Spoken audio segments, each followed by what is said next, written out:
What's up, everybody? It's Brian from USA.Patriot.Cards, and I am doing a little drive time video. A little salute to Flippin' Steve, who is the only guy really that I've seen that will use the time in his car to do some hobby takes.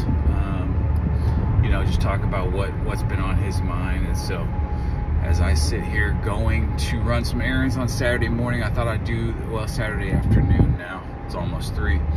I thought I'd do the same. So shout out to Flippin' Steve. Steve runs a contest every year where he buys a plane ticket and I believe the hotel, and even drops some spending money on the contest winner, and he basically takes somebody to the national every year. And I mean, you know, talk about for every, like, you know, 1,000th sub you get this. I think Justin Gamble was giving away a Draymond Green auto for, I don't know, hitting 500 in his Discord group or hitting 1,000 in his Discord group, whatever. Keep your Draymond. I mean, whatever. It's still giving away. He doesn't have to give away anything. No, true, but like that just shows you this contest that Steve does, man. Yeah, I watch Ziggy No. I love Ziggy No stuff. So keep pumping it, Zig.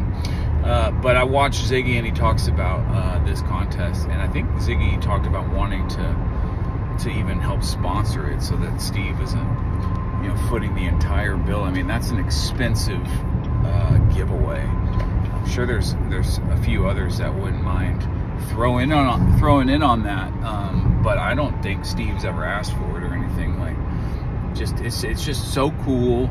It's cool that other people. It's cool Ziggy wants to help, but that's not what I wanted to talk about. But I did want to give my proper respects to Steve and his awesome contest. Speaking of the National, it's going to be in about a week.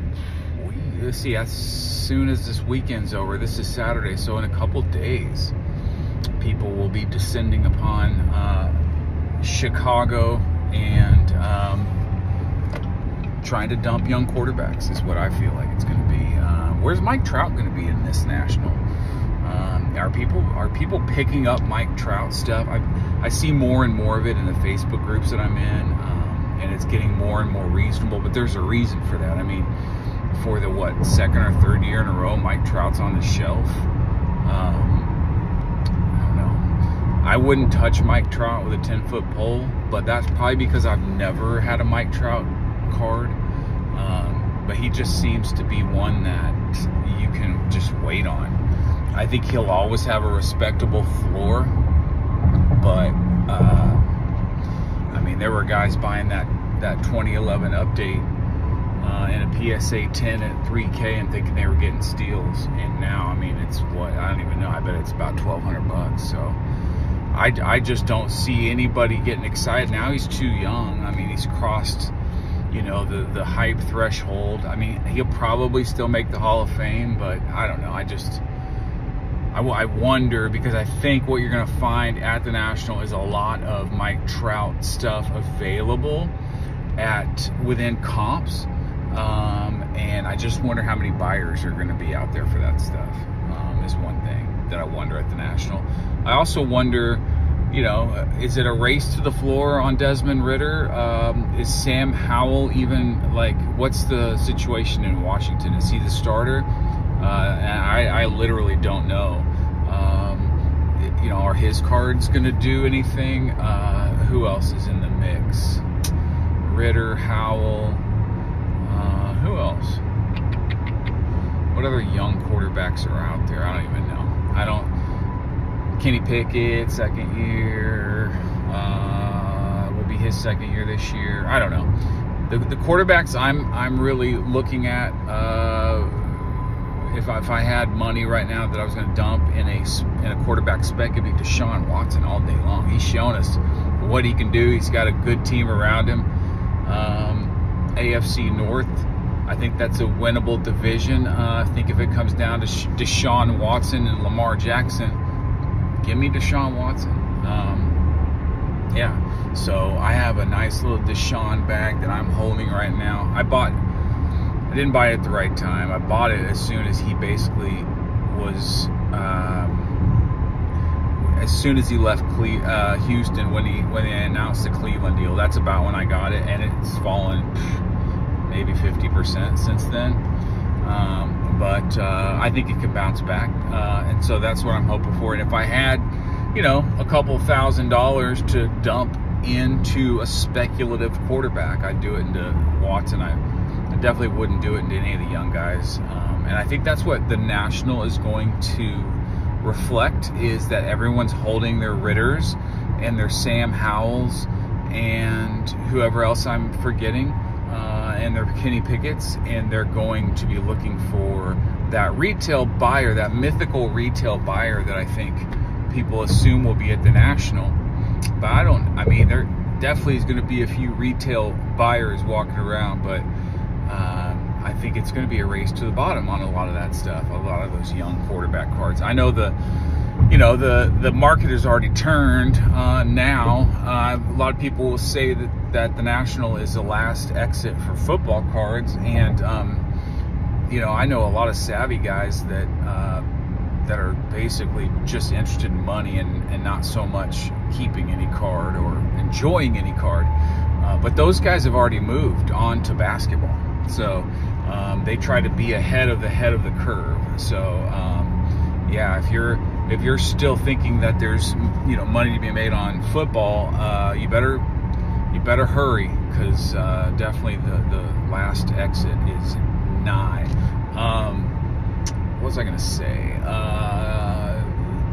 You know, I talked about my last video. I made an executive decision to jump ship on the Josh Allen boat and climb aboard the Justin Herbert. And so if you want to take from me as far as like a hot QB take, that's been my play, is what I've done.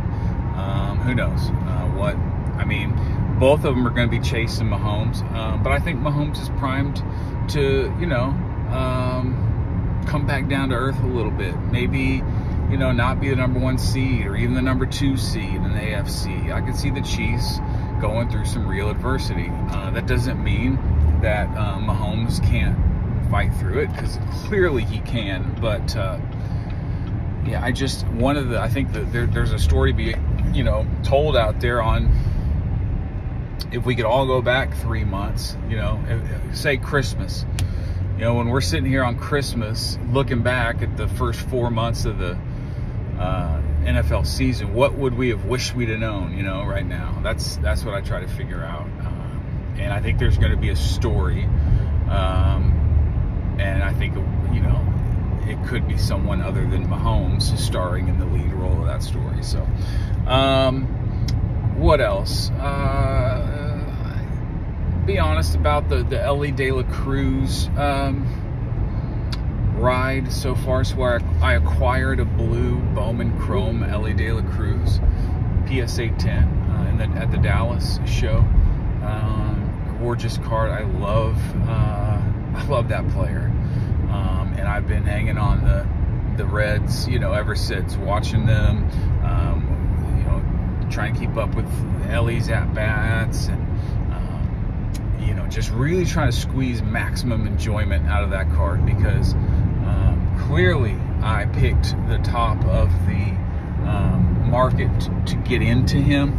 Now, does that mean that's a bad call? Does that mean it's, you know, it's peaked? I don't think. I mean, clearly I was more interested in the ownership and the ride that I was getting on, and less worried about where on that ride I was getting in on. So think about it like this.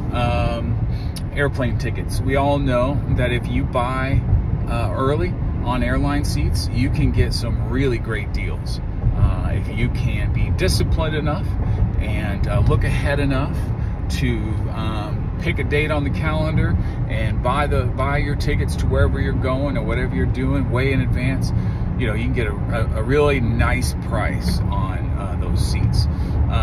But let's say you don't. Let's say you just kind of live day to day, and then all of a sudden something comes up. Maybe it's a Slipknot concert, or, you know, maybe it's a ball game somewhere that you didn't expect your team to be in, and you go to look at flights for something that's, you know, 5-6 days away.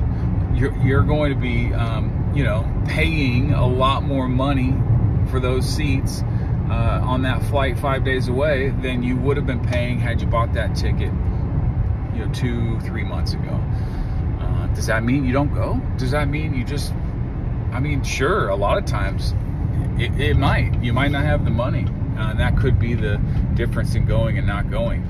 But sometimes in life, you gotta just say, to hell with it. I'm getting on this plane because I'm gonna enjoy the ride.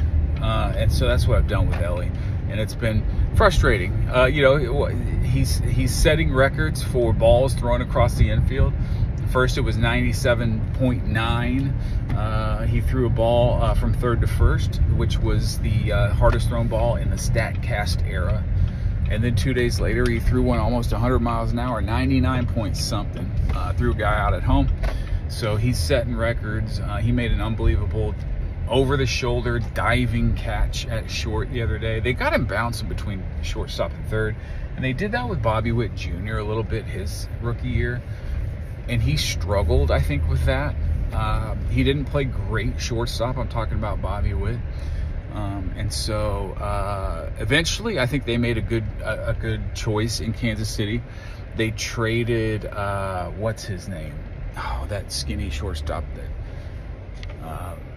is all defense, Mondesi. They traded him, and then basically just turned over shortstop to Bobby Witt. And they put him in the 1 or 2 hole. They're still tinkering around with his spot in the lineup, but they just gave him shortstop and said, here, it's yours. And his defensive numbers are way better than they were last year as a rookie. So yeah, just a few thoughts. I'm here at my destination, so I'll wrap this up. But you know, for you guys that love the cards, like I love the cards, sometimes you're gonna make moves that people are gonna look at you crazy, they're gonna scratch their head, they're gonna call you stupid.